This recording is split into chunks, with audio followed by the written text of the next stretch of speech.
Captain Jinho rubbed his tired eyes as another wave of alien signals hit Earth's deep space listening posts. For 3 months, strange transmissions had been coming from the outer galaxy, but this one was different. The computer had actually managed to translate it. He leaned forward in his chair, reading the message again. The words made his blood run cold. 7 alien species, calling themselves the Cathora Confederation, were begging for help.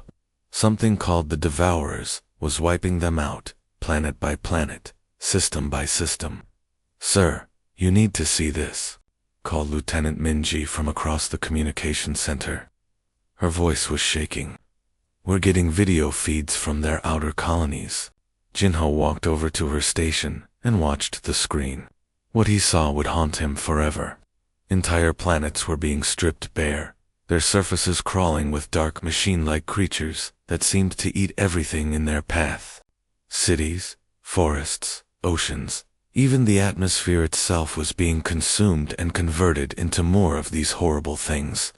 "How many systems have they lost?" Jinho asked quietly. 12 confirmed, sir. Maybe more. The transmissions are getting weaker." Jinek knew what that meant. Fewer aliens left to send messages. Fewer worlds left to broadcast from. He looked around the communication center at his team. They were all young, mostly in their 20s, and they had never seen real war.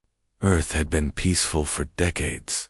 But Jinho remembered his grandfather's stories about the old wars, about how humans fought when their backs were against the wall, about how they never gave up, never backed down, never left anyone behind.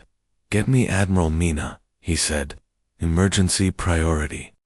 "Sir, shouldn't we follow first contact protocols?" Minji asked. "The brass will want to set up committees, bring in the diplomats, maybe try to negotiate with these devourer things." Jinho shook his head. "Look at that screen again, Lieutenant. Those aliens aren't asking for a peace treaty. They're asking for soldiers." Within an hour, Admiral Mina was reviewing the data in her office aboard the orbital command station. She was a small woman, barely 5 feet tall, but everyone in the fleet knew her reputation. She had grown up in the slums of Busan, fought her way through the military academy, and earned her rank through pure determination. 12 star systems, she said quietly, studying the tactical displays. Billions of lives. And these things just keep spreading. "The other space agencies want to form a study group," her aide reported. "The Europeans think we should try diplomatic contact. The Chinese want to wait and see. The Indians are suggesting we offer refugee assistance." Mina stood up and walked to the window, looking out at Earth's blue marble hanging in space. Somewhere, out there, entire civilizations were screaming for help, while bureaucrats argued about proper procedures. "How long to mobilize the fleet?" she asked. "Admiral, maybe we should discuss this with the Global Defense Council first." Mina turned around, her eyes hard as steel. "Those aliens said please. They said anyone who can fight. That's us." She walked to her desk and activated the fleet-wide communication system. "All ships, all personnel, battle stations, we're going to war." The Galactic Communication Network buzzed with activity as news of the Kithra crisis spread across civilized space. Within hours, responses began flooding in from every major power in the galaxy. The Stellar Council, that grand assembly of ancient civilizations, held an emergency session that lasted 3 full days. They debated proper procedures, formed subcommittees, and finally announced their generous offer to process refugees once they managed to escape devourer space. "We stand ready to provide temporary housing on designated worlds," their spokesperson declared with great ceremony. The Trade Federation, always thinking about profit, promised economic reconstruction loans at favorable interest rates. "Once this unfortunate situation resolves itself," they said, "we'll help rebuild your commercial infrastructure." They were already calculating how much money they could make from the aftermath. The peacekeepers, those self-righteous guardians of galactic harmony, suggested forming a special committee to find a diplomatic solution. Violence only breeds more violence, their leader announced.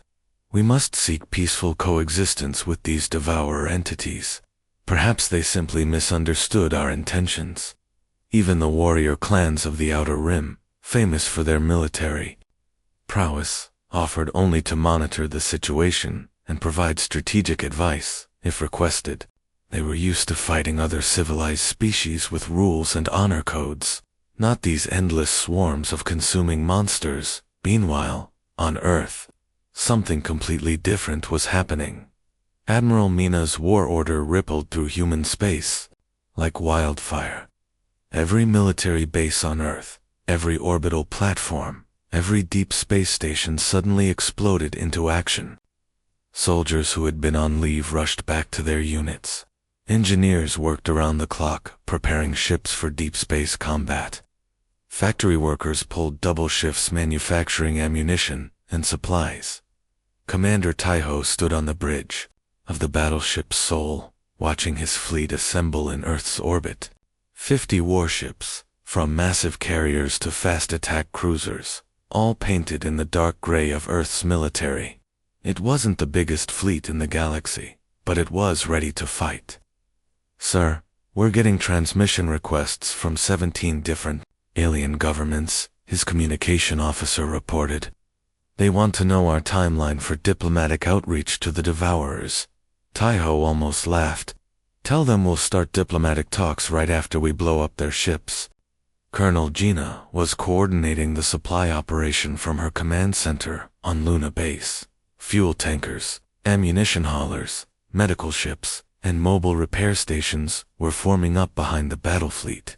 She had mapped out supply routes, stretching across 3 star systems, calculating exactly how much food, fuel, and firepower they would need for an extended campaign. Ma'am, the logistics computers say this operation will cost more than our entire annual defense budget, her aide warned. Then we better make it count, Gina replied, watching another convoy of supply ships launch toward the assembly point. The alien response to humanity's mobilization was immediate and shocking. Across the galaxy, sophisticated civilizations that had existed for thousands of years stared at their sensors in disbelief. The humans are coming to fight, the Cathora broadcast on all frequencies, their voices filled with wonder and desperate hope. They're actually coming to fight. No species in galactic history had ever responded to a crisis like this. When faced with an unstoppable enemy, civilized beings formed committees, offered aid packages, and discussed peaceful solutions. They didn't just pack up their entire military and head straight for the danger. But humans weren't like other species. They had spent their entire history fighting impossible odds, and they had no intention of stopping now. General Junho hadn't slept in 4 days. His eyes were red and strained from staring at computer screens, but he couldn't stop now. Every hour that passed meant more alien worlds being devoured, more innocent lives lost to these monsters. His analysis center in the Seoul military complex looked like organized chaos. Dozens of scientists, military analysts, and computer specialists worked at stations covered in alien data feeds, tactical projections, and biological scans. The walls were lined with massive screens showing devourer attack patterns from every angle. Sir, we just got new footage from the Cathora Outer Rim, called Dr. Sora, rushing over with a tablet in her hands. It's from their defense satellites, before they went dark. Junho watched the video, his jaw clenched tight. The devourers moved like a living tsunami across the planet's surface. Each individual unit was about the size of a car, with multiple legs and what looked like feeding tentacles. They consumed everything in their path, buildings, vehicles, even the concrete roads beneath them. Look at this, Dr. Sora said, pointing to the screen. Every other species that studied these things focused on their consumption rate, their reproduction speed, their armor plating. But watch how they coordinate. She slowed down the video, frame by frame. Junho leaned forward, studying the movement patterns. At first it looked like random destruction, but then he saw it. The Devourers weren't just eating everything randomly. They were following specific patterns, moving in formations that looked almost military. They're sharing information, he realized. Real-time communication between every single unit. Exactly. Dr. Sora nodded excitedly. They have a hive mind connection. When one unit learns something, they all learn it instantly. That's why they adapt so fast to enemy tactics. Major Hunwoo looked up from his tactical station across the room. Sir, if they're all connected, that means they all share the same weaknesses too. Junho felt a spark of hope for the first time in days. While the rest of the galaxy was panicking about these unstoppable monsters, his team was finding cracks in their armor. This is what humans did best. They found ways to fight back when everyone else gave up. Get me everything we have on neural disruption technology, he ordered. If these things share a brain, maybe we can give them a headache. Dr. Sora's biology team worked through the night, mapping out the electromagnetic frequencies that the Devourers used to communicate. Meanwhile, Major Hyenwoo's tactical division started designing weapons specifically to jam those signals. The aliens keep sending us data about how fast the Devourers reproduce. Major Hyenwoo reported how many planets they've consumed, how much firepower they can absorb. They're obsessed with the numbers. What about their actual combat formations? Junho asked. That's just it, sir. The aliens never really fought back. They just tried to evacuate and minimize losses. Nobody's actually studied how these things behave in real combat against organized resistance. Junho smiled for the first time in days. Then they're in for a surprise. Humans don't evacuate. We fight. Within 72 hours, his team had identified 17 different ways to disrupt Devourer communications, mapped their most likely attack patterns, and designed countermeasures for their adaptive abilities. While other civilizations were still arguing about evacuation procedures, humanity had a war plan ready to go. The jump into Kythera's space was unlike anything the human fleet had experienced before. As their ships dropped out of faster-than-light travel, Commander Doyan stared at his tactical display with growing anger. 3 Kythera colonies were under attack, their orbital platforms burning as dark shapes swarmed across their surfaces. Sir, we're getting distress calls from all 3 worlds, reported his communications officer. The colonists are evacuating to underground shelters, but the Devourers are breaking through their defenses. Doyan watched the enemy formations on his screen. The Devourers moved like living clouds, thousands of individual units flowing across the planets like black oil. But unlike the panicked aliens, he didn't see unstoppable destruction. He saw targets, all ships, combat formation, he ordered. We're going in. His second-in-command, Major Yensu, looked up from her station with concern. Sir, the Kythera fleet is setting up defensive positions around the 4th planet. Shouldn't we coordinate with them first, while those 3 colonies burn? Doyan shook his head. The time for defense is over. Launch all fighters. Captain Yunha led the first wave of human fighters toward the nearest Devourer swarm. Her squadron of 30 pilots had trained for this moment for months, but seeing the enemy in person was still shocking. The individual Devourers were larger than expected, each one the size of a truck, with multiple legs and feeding appendages that writhed as they consumed everything in their path.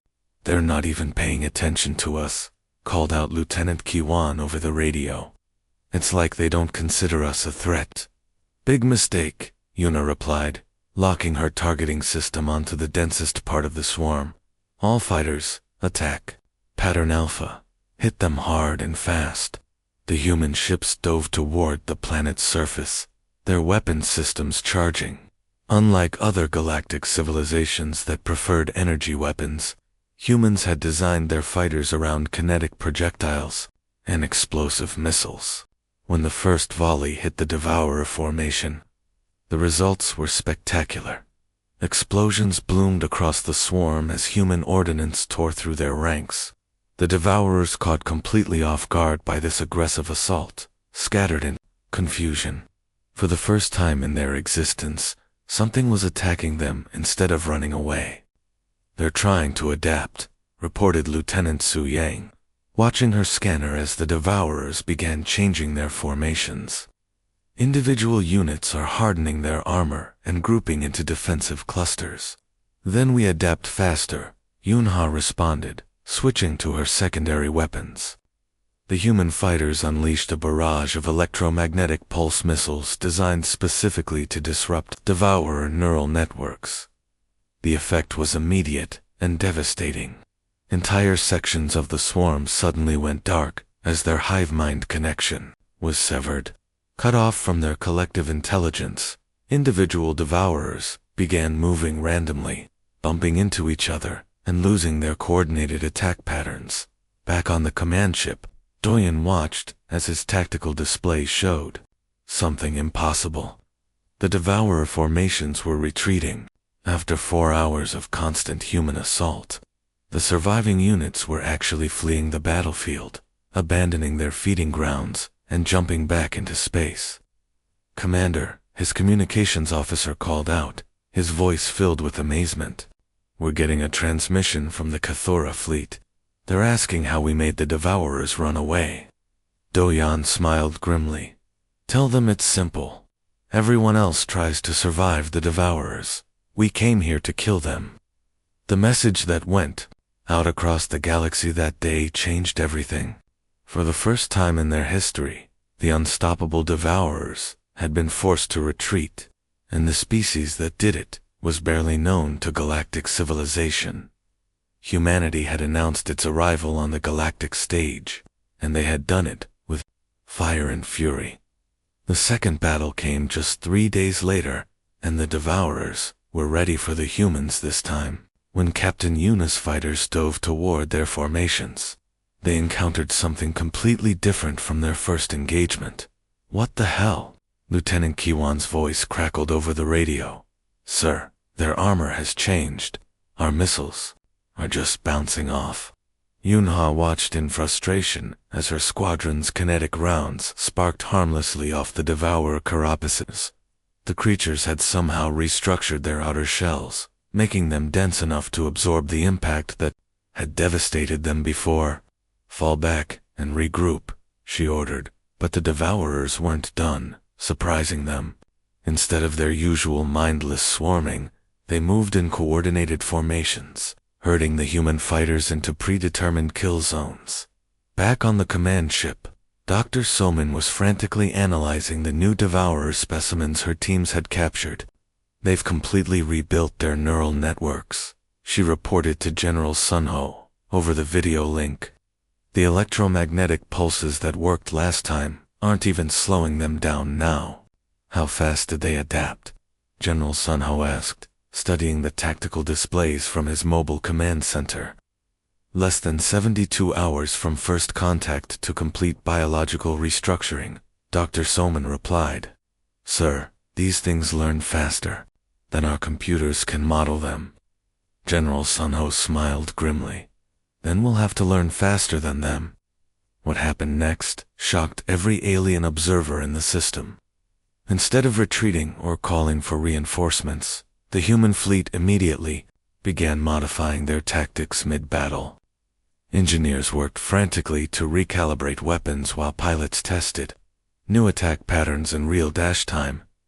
Dr. Summon's research ship became a floating laboratory, with her team developing new weapon configurations every hour. "If armor penetration won't work, we go for systems disruption," she announced, uploading new targeting protocols to the fighter squadrons. The humans switched to thermal weapons designed to overheat the Devourer's internal systems.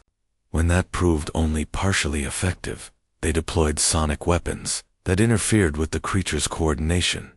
Each failed attack taught them something new about their enemy. "They're treating this like a science experiment," whispered Kitera Admiral Falcon, watching from his observation ship. "Every weapon they fire, every maneuver they attempt, they're gathering data." His tactical officer nodded in amazement. "Sir, They've launched 17 different attack patterns in the last hour. Each one builds on what they learned from the previous attempt. Meanwhile, General Sunho was rewriting human military doctrine on the fly. "Forget everything we learned about conventional warfare," he told his officers. "These enemies adapt to our strategies, so we stop having strategies. We improvise, we experiment, and we never do the same thing twice." The battle raged for 12 hours, with both sides constantly evolving their approaches. But while the Devourers adapted through their collective biological changes, humans adapted through pure creativity and determination. They used mining equipment as weapons, turned cargo ships into battering rams, and even weaponized their own medical supplies. By the end of the engagement, Dr. Summon's team had developed 6 new types of anti-devourer ammunition. General Sun had created entirely new tactical formations, and the human pilots had learned to fight in ways that no military academy had ever taught. The Devourers retreated again, but this time they took massive casualties. The galaxy watched in astonishment as humans turned warfare into an art form, learning and adapting faster than creatures that had conquered 12 star systems. Humanity wasn't just fighting back. They were evolving into the perfect predator. The war room aboard Admiral Mina's flagship was filled with tension as she announced her decision. Every alien military advisor in the galaxy had told her the same thing. Attacking the Devourer home territory was suicide. But Mina had spent her entire career doing things that others called impossible. "Ma'am, the Galactic Council is strongly advising against this operation," reported her aide, Commander Wu Jin. "They say we should focus on defensive positions and evacuation procedures." Mina looked at the star charts spread across the table, showing the location of the Devourer primary hive cluster, deep in unexplored space.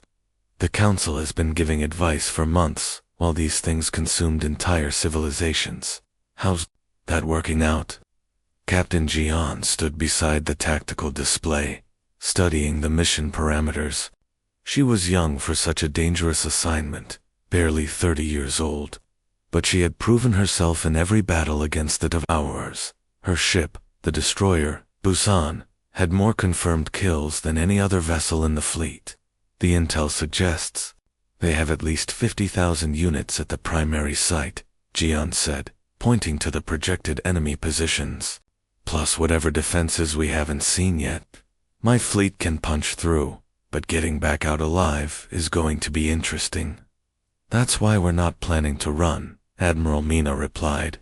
"We're going in there to end this war permanently." The Deep Strike Fleet launched 3 days later.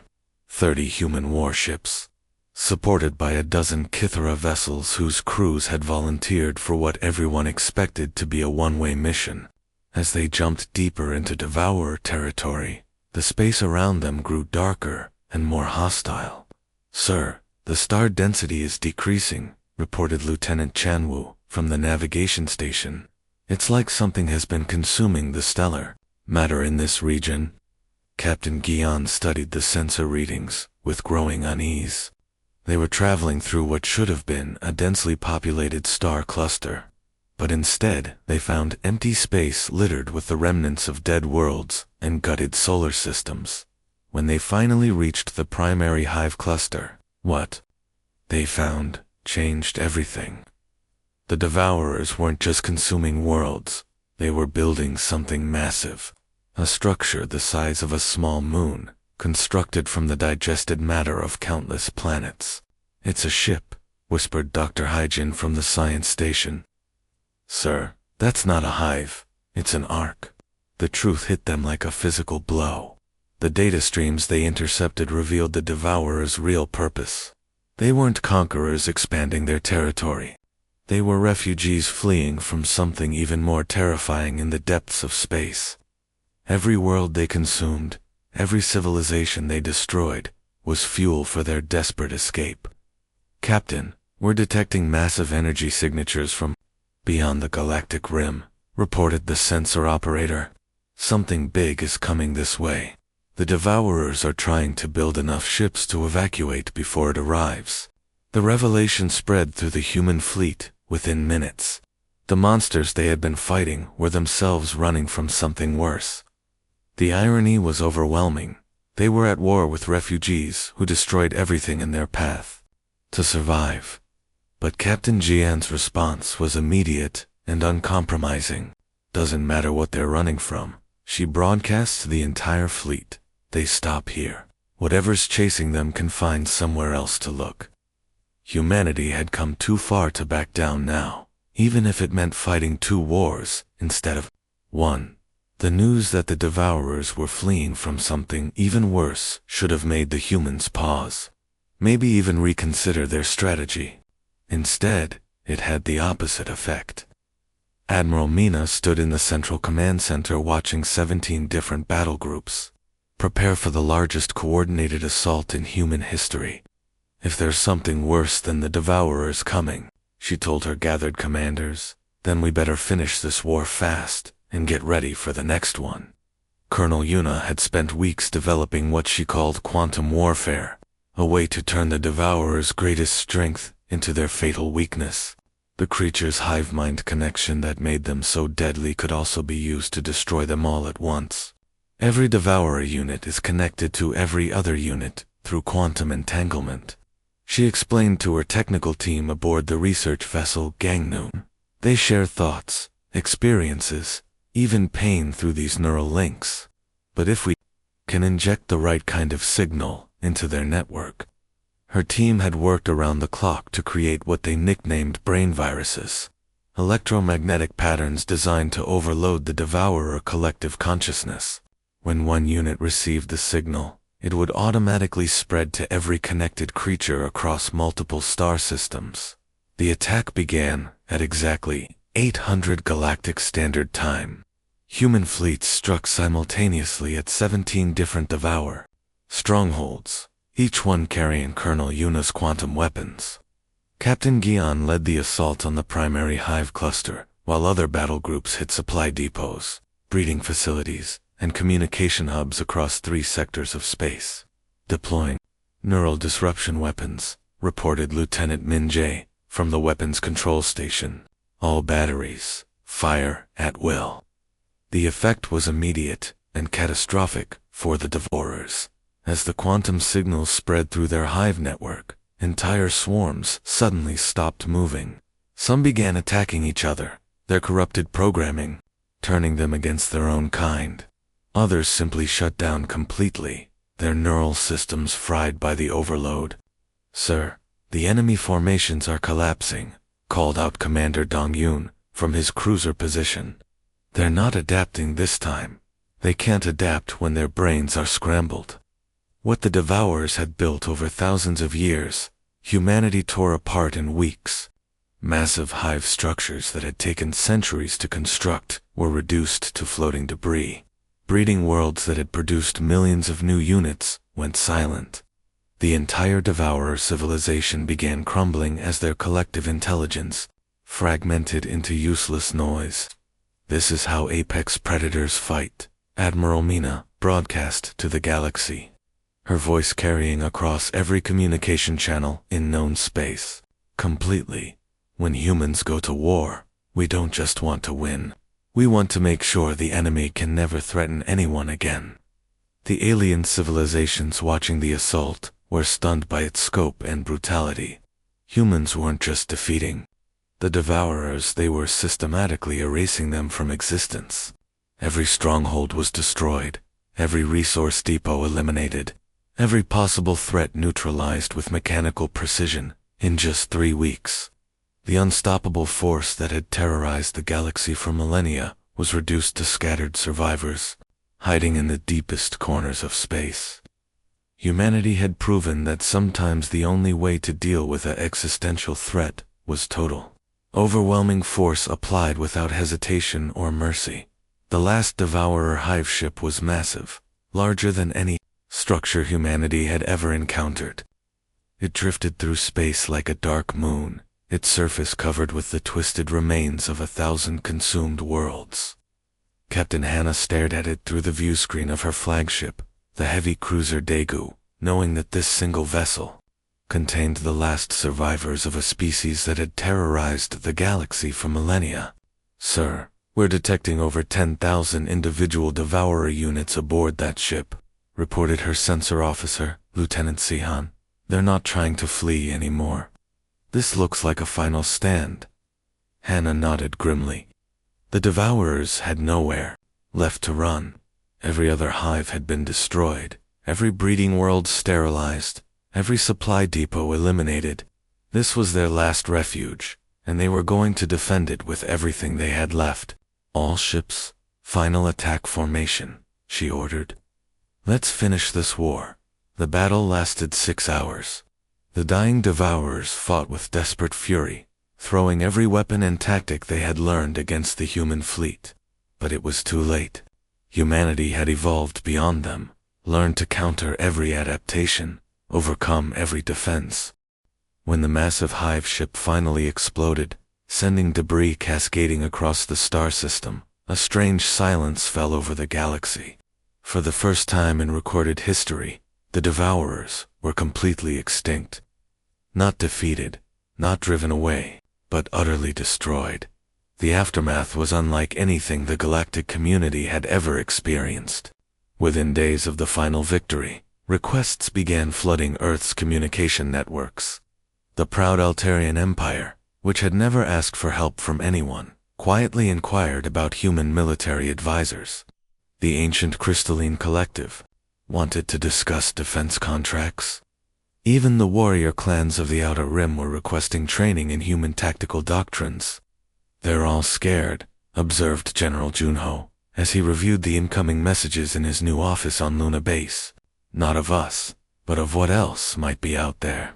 If the Devourers were running from something worse, every civilization in the galaxy wants humans on their side when it shows up." The Terran Protective Services was founded exactly 30 days after the war ended.